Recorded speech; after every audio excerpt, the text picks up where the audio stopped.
नमस्कार दोस्तों, my name is माही और बिन बुलाए बाराती के 5th एपिसोड में आप सबका बहुत बहुत स्वागत है। सबसे पहले मैं बताना चाहता हूँ, जिन लोगों ने 1st, 2nd, 3rd and 4th episode अभी तक नहीं देखा है तो प्लीज़ पहले आप उन्हें जाकर सुन लीजिए, उसके बाद आप इस वाले एपिसोड पे आइएगा, तभी आपको कुछ समझ आएगा। तो हम बिना टाइम को वेस्ट किए शुरू करते हैं अपनी कहानी को, जहाँ से हमने उसे पिछले एपिसोड में अधूरा छोड़ा था। 12th को टॉप करने के बाद किसी एक कॉमन फ्रेंड, मतलब राज और देविका के किसी कॉमन फ्रेंड के द्वारा राज को ये पता चलता है 12th करने के बाद, 12th में नंबर आने के बाद, क्योंकि राज और देविका की बहुत ज़्यादा बातें नहीं होती थी, तो वो एक दूसरे के बारे में बहुत ज़्यादा नहीं जानते थे। उनका राज को नहीं पता था कि 12th के बाद देविका क्या करने वाली है, और देविका को भी नहीं पता था कि राज क्या करने वाला है। बस ये जानते थे कि इन दोनों ने टॉप किया था, वो दोनों उस क्लास के टॉपर्स रहे थे, दोनों के दोनों। उसके बाद होता ये है कि किसी एक कॉमन फ्रेंड के द्वारा, दोनों का एक कोई कॉमन फ्रेंड होता है जिससे दोनों अपनी आपस की बातें कभी कभी शेयर कर लेते हैं। तो देविका ने बताया उस कॉमन फ्रेंड को कि उसको साइंस इसीलिए इतना पसंद था, वो साइंस में इसीलिए पढ़ना चाहती थी क्योंकि उसको आगे चल के एस्ट्रोनॉमर बनना था। एस्ट्रोनॉमर, उसको साइंस से बहुत प्यार था, फिज़िक्स से बहुत प्यार था, तो इसलिए वो एस्ट्रोनॉमर बनना चाहती थी। और ये बात उस कॉमन फ्रेंड के द्वारा राज को पता चली। तो राज को भी अभी तक तो कुछ नहीं बनना था, पर अब एस्ट्रोनॉमर ही बनना था, क्योंकि वो बस इतना चाहता था कि उसके पीछे पीछे रहे, जहाँ वो जाए वहीं ये जाए, बस इतना वो चाहता था। तो जहाँ जहाँ भी देविका जाती वहाँ पीछे पीछे राज आ ही जाता था।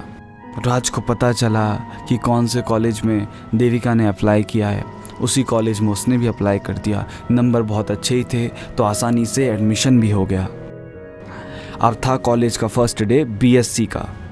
ये फिज़िक्स से बीएससी कर रहे थे दोनों के दोनों, और ये फर्स्ट डे था कॉलेज का। अब राज को तो पता था कि देविका के कॉलेज में एडमिशन किया है, पर देविका इस बात से अभी तक बिल्कुल अनजान थी, उसे कुछ नहीं पता था। अब जैसे कॉलेज का गेट होता है, जहाँ से एंट्रेंस होता है, जहाँ से बच्चे अंदर जाते हैं अपने क्लासरूम्स की तरफ, वहाँ से राज जा रहा था, और जब ये अंदर जा रहा था वहाँ सीढ़ियों के पास ही देविका अपनी एक फ्रेंड के साथ खड़ी थी। राज की आंखें इधर उधर बस देविका को ढूंढे जा रही थी, उसकी आंखें इधर उधर भटक रही थी, एक चेहरे से दूसरे चेहरे, दूसरे चेहरे से तीसरे चेहरे। उसकी आंखें सिर्फ चारों तरफ 2 आंखों को ढूंढ रही थी, जिसका पीछा वो पिछले 3 सालों से कर रहा था, 10th, 11th, 12th, और अभी 4था साल था उसका पीछा करते करते। कभी अपने दिल की बात ना बोल पाया, ना बता पाया, ना वो समझ पाई। दोनों के बीच में कुछ ज़्यादा कभी बातें भी नहीं हुई, बस नॉर्मल हाय हेलो तो चलता रहा, जो कि नॉर्मली हो जाता है, उसमें कुछ बहुत बड़ी बात नहीं है। आखिर में राज की आंखों ने देविका को ढूंढ ही लिया, और देविका की नज़र भी राज से टकराई। देविका ने बहुत सरप्राइजिंगली राज को देखा, और उसे लगा कि ये कोई बहुत बड़ा इत्तेफाक है कि स्कूल के दोनों टॉपर्स एक ही कॉलेज में हैं। उसने इस इत्तेफाक को अपनी जिस दोस्त के साथ वो खड़ी थी उस दोस्त को भी बताया। उसने बताया कि ये लड़का मेरे साथ ही पढ़ता था और इसने मेरे साथ ही टॉप किया, हम दोनों के बराबर मार्क्स आए थे 12th में। और उसके बाद फिर जब राज बहुत ज़्यादा करीब से गुजर रहा था देविका के, तो देविका ने उसे रोक के टोकते हुए कहा, तुम इस कॉलेज में क्या कर रहे हो? क्योंकि कॉलेज तो सेम था, बट कॉलेज के अंदर जो डिग्रीज होती हैं, जो कोर्सेज होते हैं, वो तो बहुत सारे होते हैं। तो वो पूछ रही थी तुम क्या करने आए हो? और बहुत प्यार से बात करती थी वो, कभी तू तड़ाक करके या बहुत गलत तरीके से, बदतमीज़ी से बात करना उसे आता नहीं था। बहुत लहजेदार, उसका जो लहजा था वो बहुत ही ज़्यादा अच्छा था, बहुत तमीज़ थी उसमें बात करने की। उसके माँ बाप ने उसे बचपन से ही बहुत अच्छी तालीम दी थी, बहुत अच्छे से सिखाया था कि किससे क्या बात करना है। और यही बात तो है जिसने राज के दिल को घायल कर रखा था इतने सालों से, जिसने राज को दीवाना बना रखा था इतने सालों से, क्योंकि वो सच में सबसे अलग थी। वो अलग थी और वो अलग लगती थी। और सिर्फ राज ही नहीं, बहुत सारे लड़के थे उसके पीछे बट सबकी नज़रें अलग होती हैं, कोई किस नज़र से देखता था, कोई किस नज़र से देखता था, बट ये बंदा, इसकी नज़रें बहुत पाक थी। सोचो कोई 4 साल तक किसी से इतनी बेइंतहा तरीके से मोहब्बत करे तो क्या उसकी मोहब्बत हीर रांझा, लैला मजनू इनसे कम थी? नहीं, इनसे कम नहीं थी। और बेपनाह मोहब्बत, बेपनाह इश्क की सबसे बड़ी जो परेशानी है, सबसे बड़ी जो दिक्कत है, वो यही है कि वो अधूरे रह जाते हैं। तो बस इसको भी यही डर था कि कहीं इसका वाला भी अधूरा ना रह जाए। देविका ने पूछा इससे कि क्या करने आए हो इस कॉलेज में। ये अपनी चुप्पी, अपनी खामोशी को तोड़ते हुए बोलता है, बीएससी इन फिजिक्स। वो लड़की शॉक हो जाती है, देखती रहती है ऐसे, ये क्या हुआ, ये कैसे हुआ। मतलब 10th के बोर्ड में अचानक अजनबियों की तरह मिले एग्जामिनेशन सेंटर में। उसके बाद 11th में इत्तेफाकन दोनों एक ही क्लास में पढ़ने लगे, 12th में भी एक ही क्लास में रहे, उसके बाद कॉलेज में भी एक ही में आ गए, उसके बाद एक ही कोर्स को कर रहे हैं दोनों। तो ये राज को तो पता था, क्योंकि राज ही कर रहा था जानबूझ के, सब कुछ उसकी प्लानिंग थी ये सारी। पर ये बात बहुत नई थी देविका के लिए, बहुत शॉकिंग थी। उसे बड़ा अजीब सा लग रहा था कि ये कैसे हो सकता है, इतने कोइंसिडेंस एक लड़के के साथ कैसे। वो समझ नहीं पा रही थी कि ये कोइंसिडेंस नहीं, किसी की बेपनाह मोहब्बत है, किसी की बेलालच मोहब्बत है, जिसने कोई लालच नहीं किया, जिसको कुछ चाहिए नहीं तुमसे, बस इतना चाहिए कि वो तुम्हारे आसपास रहे और तुम्हें देखता रहे और उसे कुछ नहीं चाहिए। उसके अंदर तो ये हिम्मत भी नहीं है कि वो आपको बता पाए कि वो आपसे बहुत प्यार करता है। और वो दुखी भी नहीं था इस बात से कि वो उसे बता नहीं पा रहा, क्योंकि उसे लगता था कि पहले उसे बहुत काबिल बनना है, उसे वो बनना है जो देविका बनना चाहती है, वो वही करना चाहता था जो देविका करना चाहती है, ताकि उसके बराबर का हो जाए। वो अपने आप को, वो बहुत रईस था, बहुत अमीर था, बहुत कुछ था उसके पास, काफ़ी बड़े बड़े घर थे, गाड़ियाँ थी, काफ़ी कुछ था इसके पास, बट ये फिर भी अपने आप को उस मिडिल क्लास लड़की यानी देविका से कम समझता था, उसके काबिल खुद को नहीं समझता था। इसी वजह से उसने ये सब किया था कि एक ना एक दिन वो देविका के काबिल बन जाए। वो काबिलियत की तैयारी चल रही थी। पहला दिन जैसे तैसे गुजरा। पहले दिन में ज़्यादा कुछ हुआ नहीं, इंट्रोडक्शन हुआ, थोड़ी बहुत मस्ती हुई, क्लास के टीचर्स के साथ मिले, क्लास ख़त्म हो गई। जब घर की तरफ को जा रहा था, अपनी गाड़ी की पीछे वाली सीट पर बैठकर ड्राइवर चला रहा था। बारिश का मौसम आज भी था, बहुत तेज़ बादल टूटकर बरस रहे थे, बूंदों की धरती पे गिरने की वो सुरीली आवाज़, उसमें राज को वायलिन सुनाई दे रहे थे।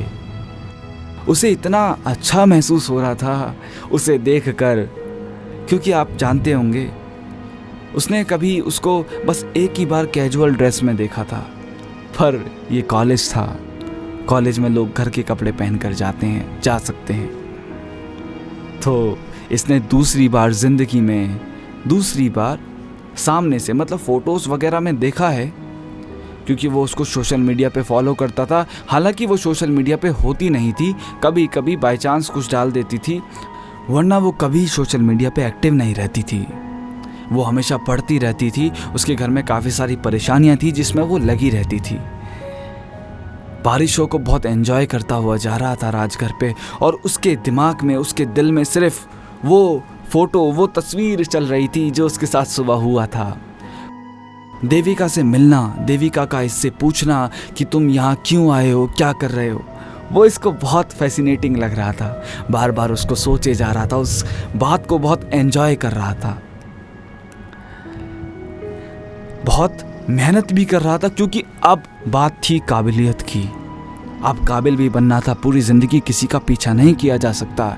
एक जगह पे जाके, एक मकाम पे जाके ठहरना पड़ता है, एक मंजिल पर जाकर बोलना पड़ता है कि हाँ, अब शायद मैं इतना काबिल हो गया हूँ कि अगर मैं उसको प्रपोज़ करूँ तो वो शायद मुझे हाँ कर दे। उसे बस इस मकाम तक पहुँचना था, और इसके लिए उसका पढ़ना बहुत ज़रूरी था।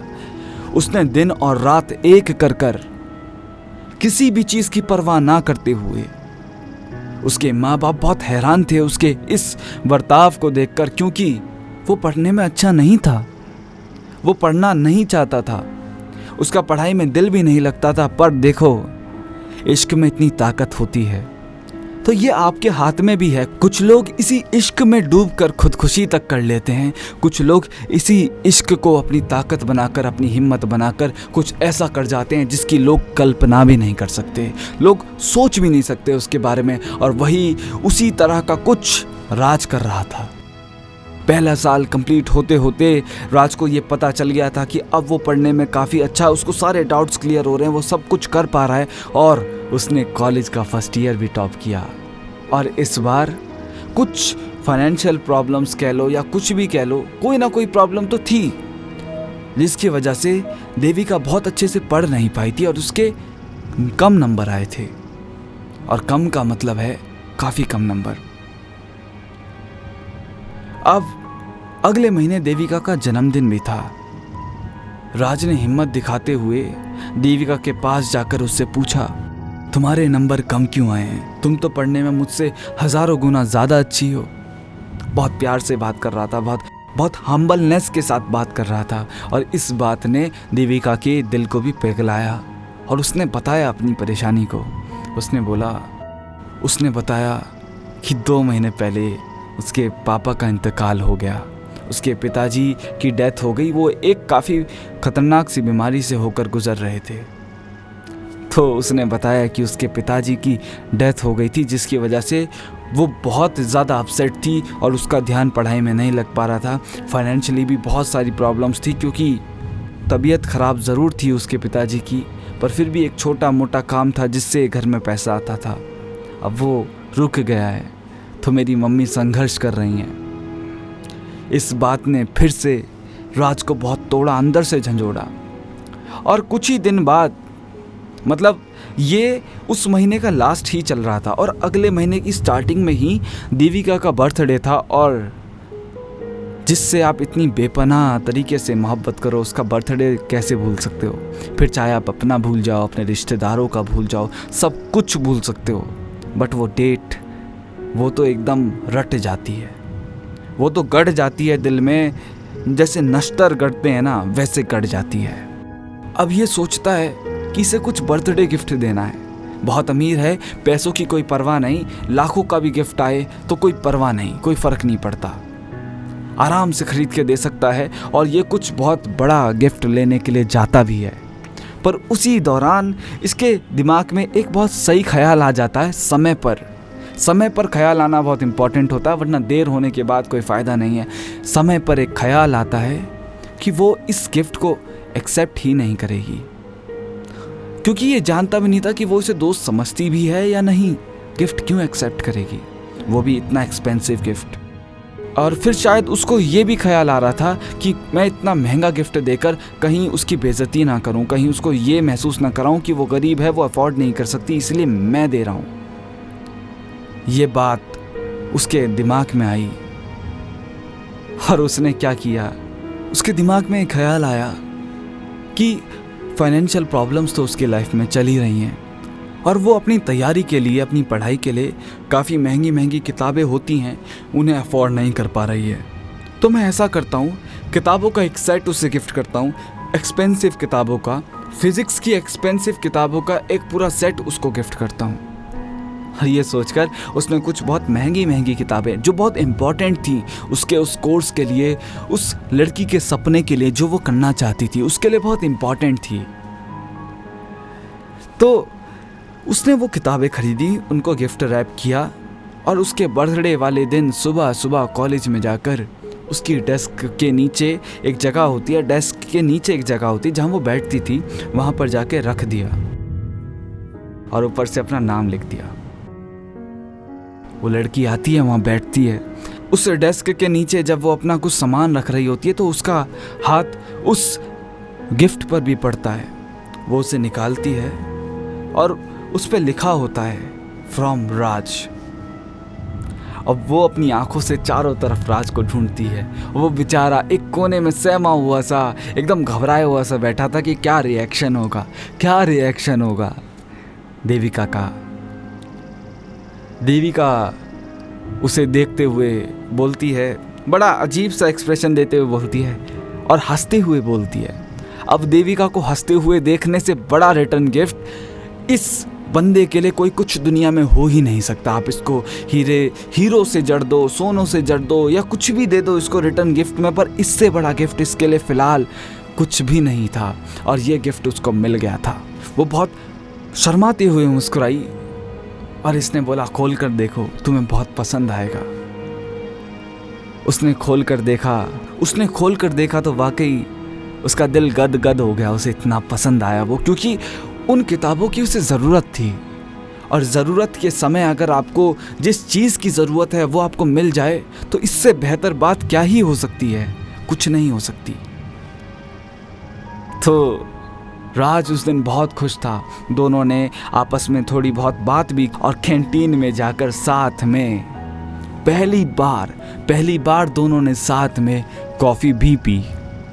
अब राज को लग रहा था शायद कुछ तो शुरू हो गया है, शायद वो भी थोड़ी बहुत तो बात करने लगी है। खैर अब भी वो कंफ्यूजन में ही था कि वो दोस्त के नज़रिए से देख रही है।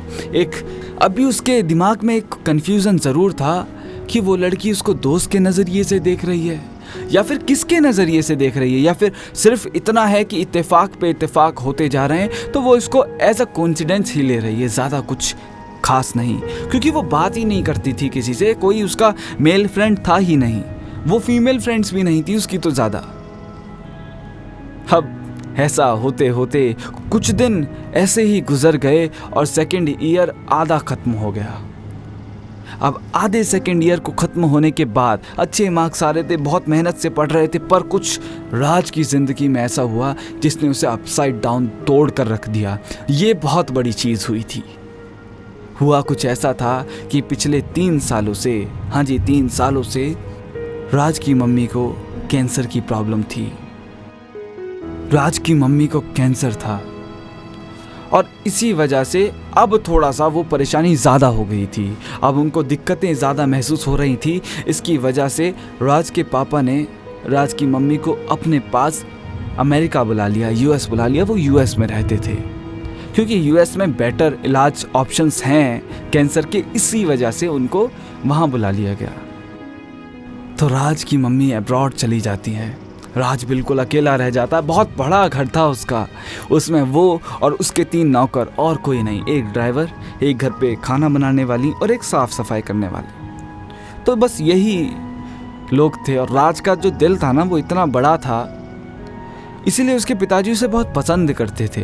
भले ही बहुत दूर रहते थे पर उनको बहुत गर्व था उस पर, क्योंकि वो किसी के दुख दर्द को नहीं देख पाता था। उसकी ज़िंदगी पलटने वाली थी, उलटने वाली थी। और हुआ कुछ ऐसा कि 2 महीने के बाद राज की मम्मी ज़्यादा सीरियस हो गई और राज के पापा ने राज को फ़ोन करते हुए बोला कि राज कुछ दिनों के लिए यहीं पर आ जाओ, क्योंकि पता नहीं अब कुछ भी हो सकता है और तुम्हारी मम्मी चाहती हैं और मैं भी चाहता हूँ कि अभी कुछ दिन हम तीनों लोग साथ रहें। राज को बहुत तकलीफ़ तो हो रही थी कि अब कुछ दिन देविका को नहीं देख पाएंगे, पर माँ शायद देविका से बहुत ज़्यादा ज़रूरी थी। माँ से वो बहुत ही ज़्यादा प्यार करता था, हर कोई करता है। राज यूएस चला जाता है 3 महीनों के लिए। 3 महीनों की उसकी पढ़ाई बर्बाद होती है, पर वो बर्बाद होने नहीं देता क्योंकि सारी किताबें लेकर जाता है और पढ़ता रहता है। अब उसका ये था कि जब एग्ज़ाम होने वाले होंगे उससे पहले वो आकर पेपर दे देगा। पर 3 महीने के बीच में ही उसकी माँ इस दुनिया को छोड़कर चली जाती है। अकेला हो जाता है, बिल्कुल अकेला हो जाता है, क्योंकि पिताजी का बिजनेस इतना बड़ा था, वो समय नहीं दे पाते थे राज को। वो बहुत रोता है, तरसता है, तड़पता है। और उसके बाद लगभग 3.5 महीने बाद इंडिया वापस आने की सोचता है।